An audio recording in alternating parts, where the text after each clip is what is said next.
الحمد لله رب العالمين والصلاة والسلام على رسوله الأمين وعلى آله وأصحابه أجمعین وبعد۔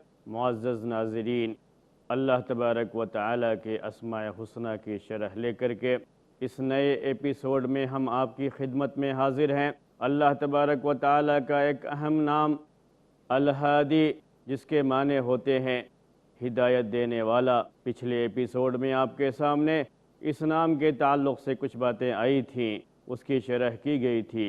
اللہ تبارک و تعالیٰ کا یہ نام الہادی، اللہ تبارک و تعالیٰ نے بندوں کو ہدایت دی ہے، بندوں کی رہنمائی کی ہے۔ وہ ہدایت دینے والا ہے، رہنمائی کرنے والا ہے، اسی معنی کو شامل ہے۔ اللہ تبارک و تعالیٰ کی طرف سے بندوں کو جو ہدایت ملتی ہے، مخلوقات کو جو ہدایت ملتی ہے، اس ہدایت کی 4 قسمیں ہیں۔ یہ قسمیں آپ کو بیان کی گئی تھیں۔ پہلی قسم ہے جس کو ہم عربی میں الہدایت العامہ کہتے ہیں، اس کا مطلب ہوتا ہے عام ہدایت، یعنی ایسی ہدایت، ایسی رہنمائی جو اللہ تبارک و تعالیٰ نے تمام مخلوقات کو کی ہے۔ اس میں ساری مخلوقات آ جاتی ہیں۔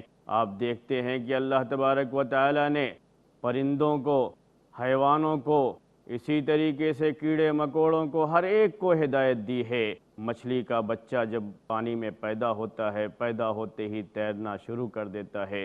یہ ہدایت اللہ تبارک و تعالیٰ کی طرف سے، یہ رہنمائی اللہ تبارک و تعالیٰ کی طرف سے۔ دوسری ہدایت ہے، اس کو ہدایت ارشاد کہتے ہیں۔ ہدایت ارشاد کا مطلب یہ ہے اللہ تبارک و تعالیٰ نے بندوں کی رہنمائی کی ہے۔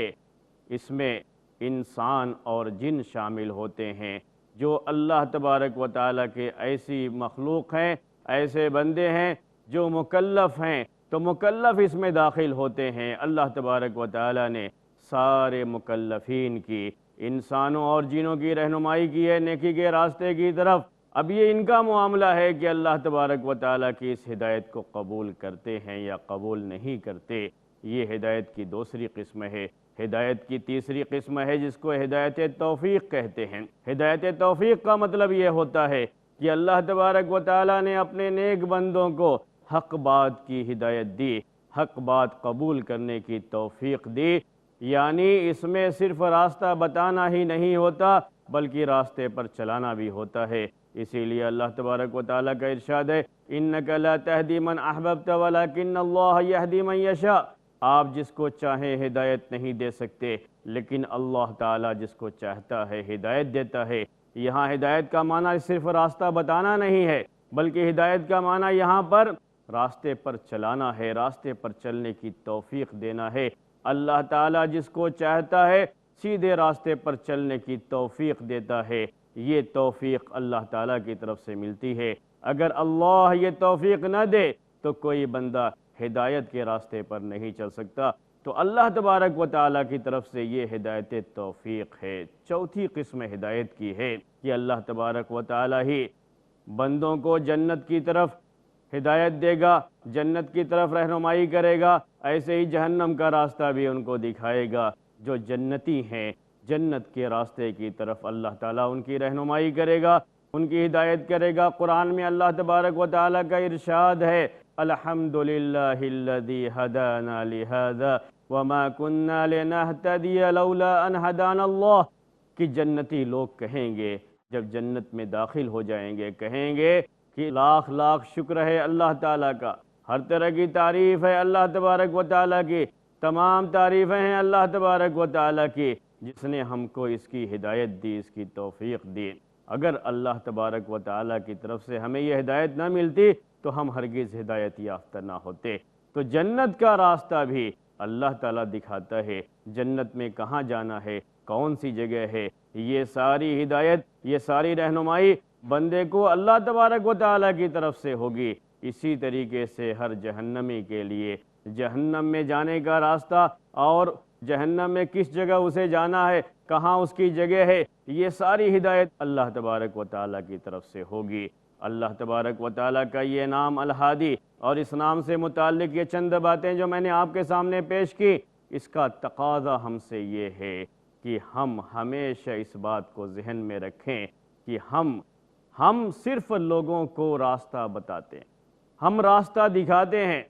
خاص طریقے سے ہمارے وہ بھائی جو دعوتی کام میں لگے ہوئے ہیں، ان سے میں یہ بات عرض کرنا چاہوں گا کہ ہمیشہ اس بات کو یاد رکھ لیجئے کہ ہمارا کام راستہ بتانا ہوتا ہے، کسی کو راستے پر چلانا نہیں ہوتا۔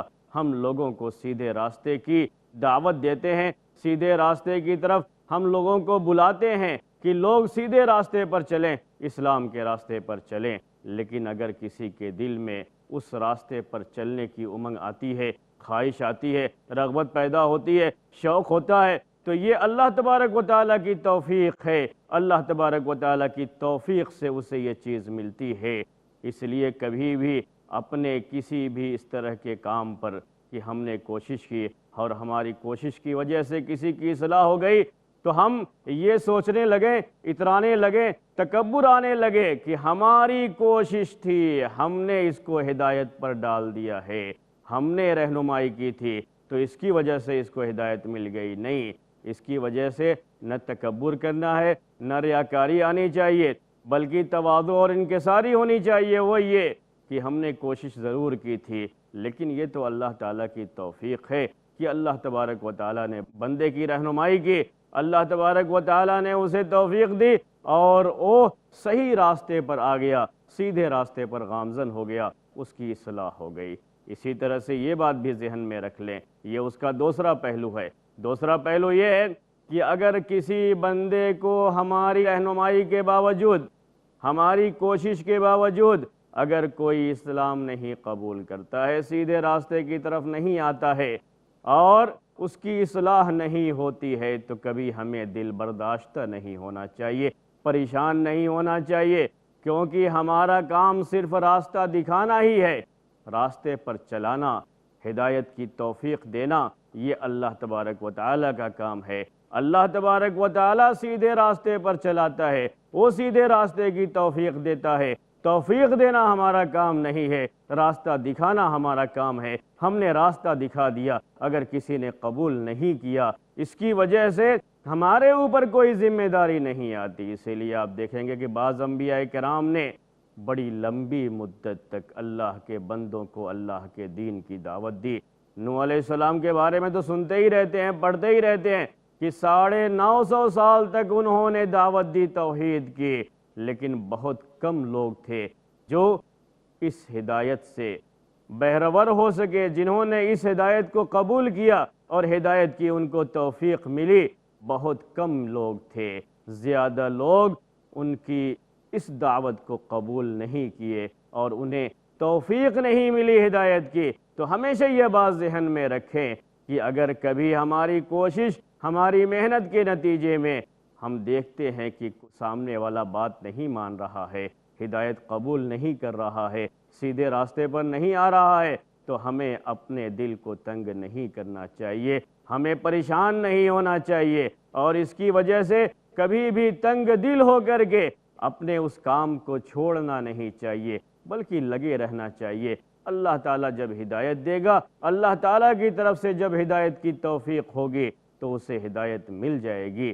یہ اہم نقطہ ہے، اس کو ذہن میں رکھیں۔ اسی سے جڑی ہوئی ایک بات اور بھی ہے کہ کبھی ہم دیکھتے ہیں کہ باپ بڑا نیک ہوتا ہے لیکن بیٹا بڑا نافرمان ہوتا ہے۔ باپ نیک ہے اور نیک باپ کے گھر میں شیطان پیدا ہو جاتا ہے، بیٹا ہے جو شیطانی حرکتیں کرتا ہے، شیطانی کام کرتا ہے، راستے سے ہٹا ہوا ہے، حالانکہ باپ بڑا نیک ہے۔ لوگ اس باپ کو برا بھلا کہتے رہتے ہیں، کیا ہے اپنے گھر کی فکر نہیں۔ کبھی بھی کوئی بھی شخص ہدایت کی توفیق اسے اللہ تعالیٰ کی طرف سے ملتی ہے۔ باپ نیک ہے تو کوئی ضروری نہیں کہ بیٹا بھی نیک ہو جائے اور بیٹے کو بھی ہدایت مل جائے، توفیق مل جائے اللہ تبارک و تعالیٰ کی طرف سے، کوئی ضروری نہیں۔ اس لیے باپ نے اگر اپنے طور پر کوشش کی ہے، محنت کی ہے اور اچھی تربیت کی ہے، لیکن اس کے باوجود بھی بیٹا ہدایت پر نہیں ہے، بیٹا شیطانی حرکتیں کرتا ہے، بیٹا غلط کام کرتا ہے، تو اس کی وجہ سے باپ کے اوپر کوئی آنچ نہیں آئے گی، کیونکہ باپ کو جس صحیح تربیت کا فریضہ انجام دینا تھا، باپ نے تو وہ فریضہ انجام دیا، بیٹے کی غلطی ہے، بیٹا نہیں مان رہا ہے، اس کی وجہ سے باپ کو برا بھلا نہیں کہا جائے گا، باپ کو کوئی تان و تشریح نہیں کی جائے گی۔ جو لوگ اس طرح کی بات کرتے ہیں یا اس طرح سے باپ کو برا بھلا کہنے لگتے ہیں وہ غلط کرتے ہیں۔ مثال لیجئے نوح علیہ السلام کی۔ نوح علیہ السلام ایک نبی ہیں، ایک رسول ہیں، اور اولو العزم رسولوں میں سے سب سے پہلے رسول ہیں، یہ سب سے پہلے رسول ہیں نوح علیہ السلام۔ لیکن ان کا بیٹا ان کی ہدایت کو قبول نہیں کیا، ان کا بیٹا ان کی بات تسلیم نہیں کیا، بیٹا نافرمان بنا رہا۔ تو بیٹے کی نافرمانی کی وجہ سے باپ کی دعوت پر اور باپ کی تربیت پر کوئی آنچ نہیں آئے گی۔ اگر واقعی معنی میں باپ نے تربیت کا حق ادا کیا ہے اور صحیح معنی میں تربیت کی کوشش کی ہے، لیکن بچہ پھر بھی نافرمان ہے، تو باپ کے اوپر اس کی وجہ سے کوئی آنچ نہیں آئے گی۔ یہی معاملہ کبھی ہم دیکھتے ہیں کہ آدمی فی نفسہ ہی بڑا نیک ہوتا ہے، لیکن اس کی بیوی نیک اور صالح نہیں ہوتی۔ کوشش کرتا ہے کہ بیوی ہدایت پر رہے، کوشش کرتا ہے کہ بیوی بھی نیک بنی رہے، لیکن اللہ تبارک و تعالیٰ کی طرف سے توفیق نہیں ملتی، ہدایت توفیق نہیں ہوتی۔ کوشش کے باوجود بھی بیوی نافرمان بنی رہتی ہے، تو اس کی وجہ سے اس کے شوہر کو برا بھلا نہیں کہا جائے گا۔ اس کی وجہ سے یہ نہیں کہا جائے گا کہ یہ دیکھو کیسا آدمی ہے، اپنے گھر کی فکر نہیں، دنیا والوں کی فکر کیے بیٹھا ہے، لوگوں کو تو نصیحتیں کر رہا ہے اور اپنے گھر کی فکر نہیں۔ خود اس کی بیوی نیک نہیں ہے، بیوی میں بڑی خرابیاں پائی جا رہی ہیں۔ مثال میں آپ لوط علیہ السلام کی بیوی کو لے لیجئے۔ لوط علیہ السلام کی بیوی نیک خاتون نہیں تھی، تو اس کی وجہ سے لوط علیہ السلام پر کوئی آنچ نہیں آئے گی۔ ہاں، اگر ذمہ داری ادا نہ کرے، شوہر اپنی ذمہ داری ادا نہ کرے اور اپنی بیوی کی ہدایت کے لیے کوشش نہ کرے، اس کی رہنمائی میں کوئی اگر وہ کمی کر رہا ہے تو وہاں اس کے بارے میں آپ بات کہہ سکتے ہیں، اس کو تنبیہ کی جا سکتی ہے۔ لیکن کوشش کے باوجود بھی اگر بیوی راہ راست پر نہیں آتی تو اس کا مطلب یہ ہوتا ہے کہ اللہ تبارک و تعالیٰ کی طرف سے ہدایت توفیق نہیں ملی، جس کی وجہ سے کوشش کے باوجود بھی بیوی راہ راست پر نہیں آئی۔ اسی لیے کبھی شوہر کو اس معاملے میں برا بھلا نہیں کہا جائے گا۔ باتیں میرے بھائیوں معزز ناظرین بڑی اہم ہیں، آپ بھی اسے محسوس کر رہے ہوں گے، لیکن ابھی وقت ہو چلا ہے ایک چھوٹے سے بریک کا۔ انشاءاللہ بریک کے بعد پھر آپ کی خدمت میں حاضر ہوں گے، تب تک کے لیے اجازت دیجیے۔ السلام علیکم ورحمۃ اللہ وبرکاتہ۔ وَلِلَّهِ الْأَسْمَاءُ الْحُسْنَى فَادْعُوهُ بِهَا۔ جس نے ایک انسان کو قتل کیا اس نے پوری انسانیت کا قتل کیا، اور جس نے ایک انسان کو زندگی دی اس نے پوری انسانیت کو زندگی دی۔ وہ اسلام جو کسی معصوم کے قتل کی اجازت نہیں دیتا، کیا وہ دہشت گردی کی دعوت دے سکتا؟ وہ نبی جس نے کبھی اپنی ذات کے لیے ظالموں سے بدلہ نہیں لیا، کیا وہ اپنے امتیوں کو انسانیت کی تباہی کا پیغام دے سکتا ہے؟ آتنک واد کا ویرودھ، شیخ عبد الحسیب مدنی کے ساتھ ہر منگل رات 9:30 بجے صرف i+ ٹی وی پر، بہتر زندگی کے لیے۔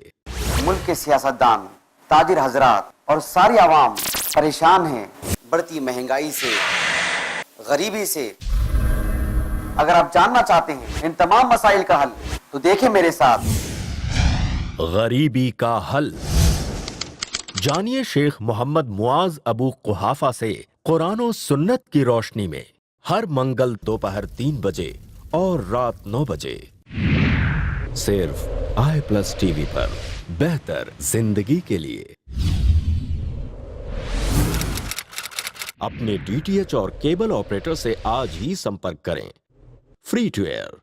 وَلِلَّهِ الْأَسْمَاءُ الْحُسْنَى فَادْعُوهُ بِهَا۔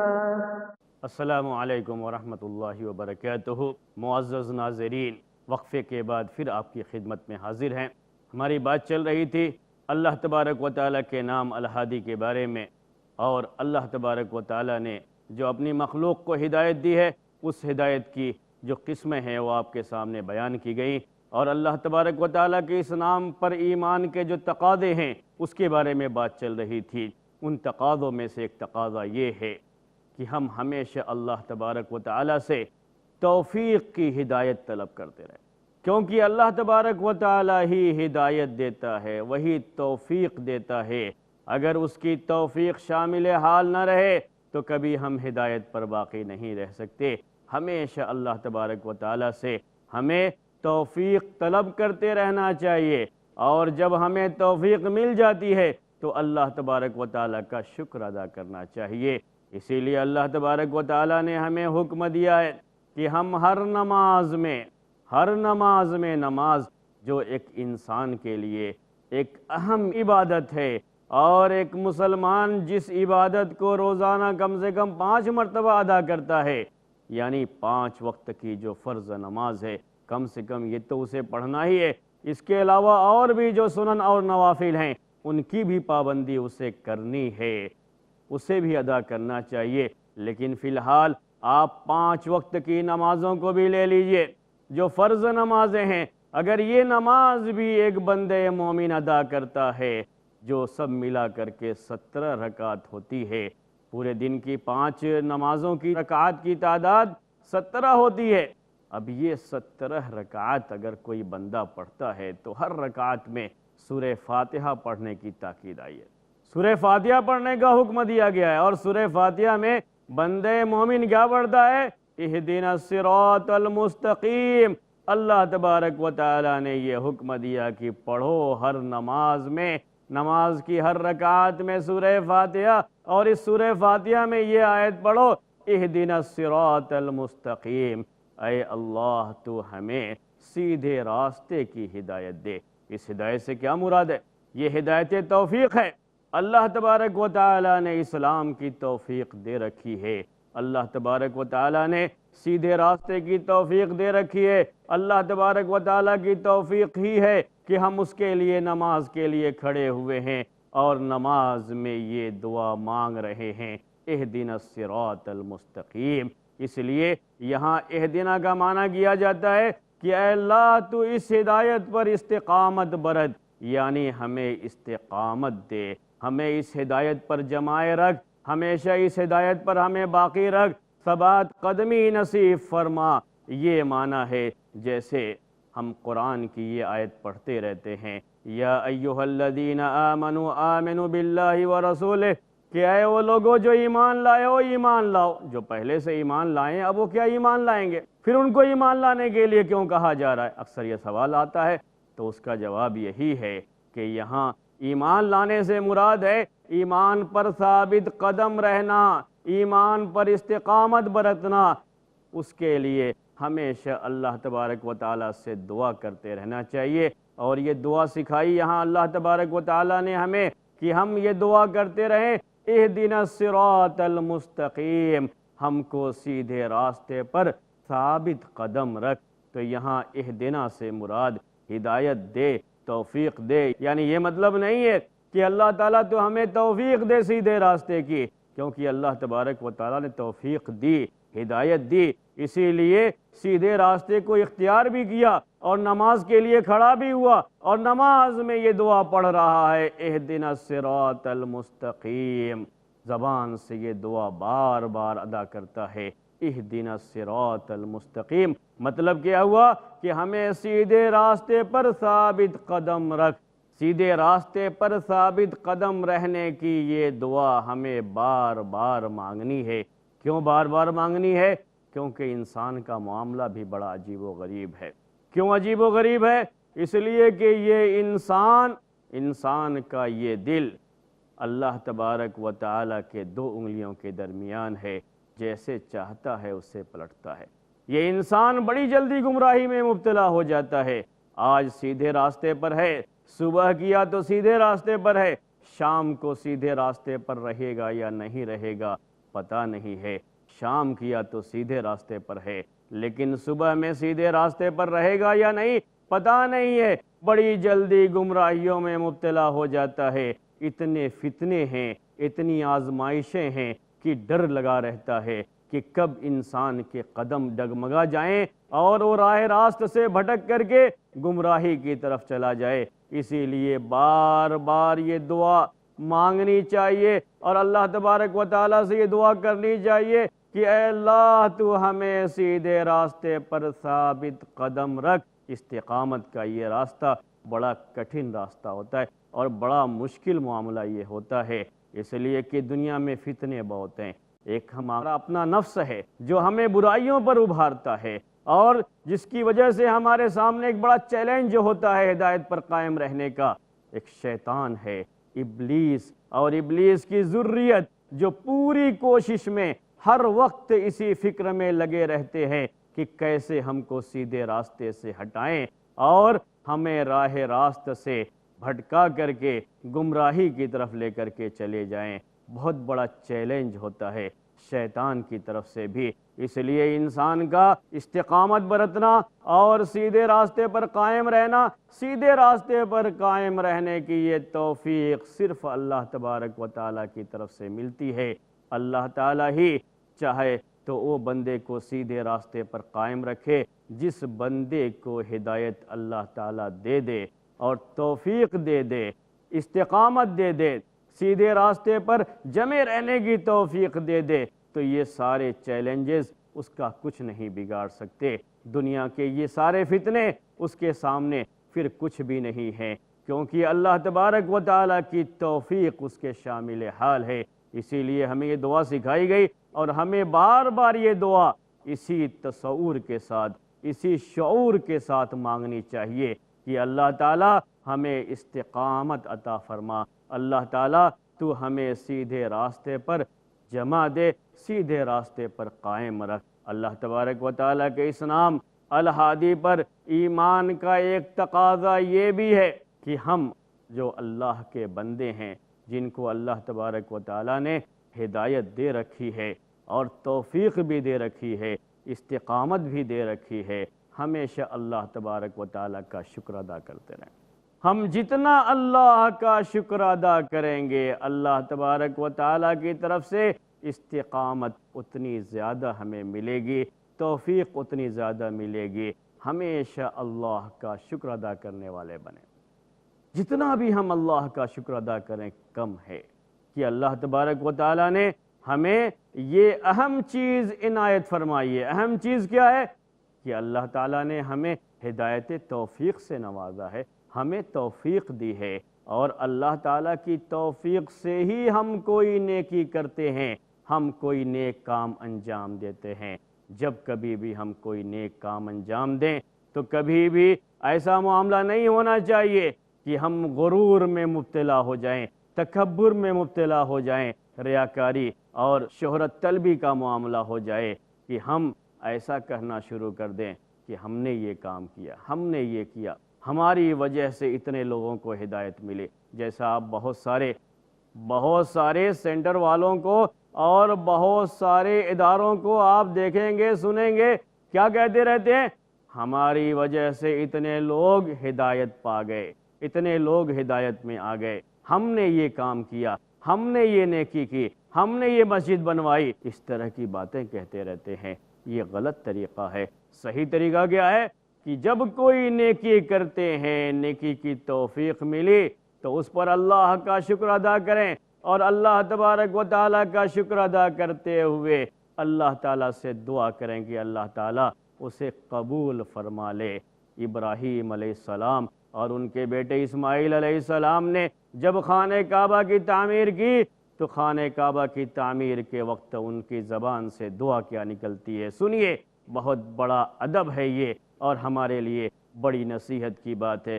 دونوں باپ بیٹے دعا کرتے ہیں، وَإِذْ يَرْفَعُ إِبْرَاهِيمُ الْقَوَاعِدَ مِنَ الْبَيْتِ، کہ یاد کرو اس وقت کو جب ابراہیم علیہ السلام گھر کے کھمبوں کو، پلروں کو کھڑا کر رہے تھے، گھر کی تعمیر کر رہے تھے، اللہ کے گھر کی تعمیر کر رہے تھے، خانہ کعبہ کی تعمیر کر رہے تھے، اور اسماعیل بھی ان کے ساتھ تھے۔ دونوں دعا کیا کر رہے تھے؟ ربنا تقبل منا انک انت السمیع العلیم، کہ اے ہمارے رب تو ہم سے قبول فرما لے، بے شک تو سننے والا ہے، جاننے والا ہے۔ تو میرے بھائیوں، اللہ تبارک و تعالیٰ کے اس نام یعنی الہادی پر ایمان کا ایک تقاضا یہ بھی ہے کہ جب ہمیں نیکیوں کی توفیق ملتی ہے تو نیکیاں ادا کرنے کے بعد ہم بجائے اس کے کہ کسی غرور اور تکبر میں مبتلا ہوں، لوگوں کے سامنے اسے بیان کرتے پھریں کہ ہم نے کیا، ہمیں کیا کرنا چاہیے؟ ہمیں اللہ تبارک و تعالیٰ سے دعا کرنی چاہیے کہ اللہ تعالیٰ قبول فرما لے، اور جب بیان کریں تو اس طرح سے بیان کریں کہ اللہ تبارک و تعالیٰ کی توفیق، اللہ تبارک و تعالیٰ کی مہربانی تھی کہ اللہ تبارک و تعالیٰ نے ہم سے یہ کام لے لیا، اللہ تعالیٰ نے توفیق دی تو ہم نے کر دیا، ورنہ ہمارا اپنا کیا ہے، ہماری کیا مجال ہے کہ ہم یہ اہم کام انجام دیتے۔ توفیق اللہ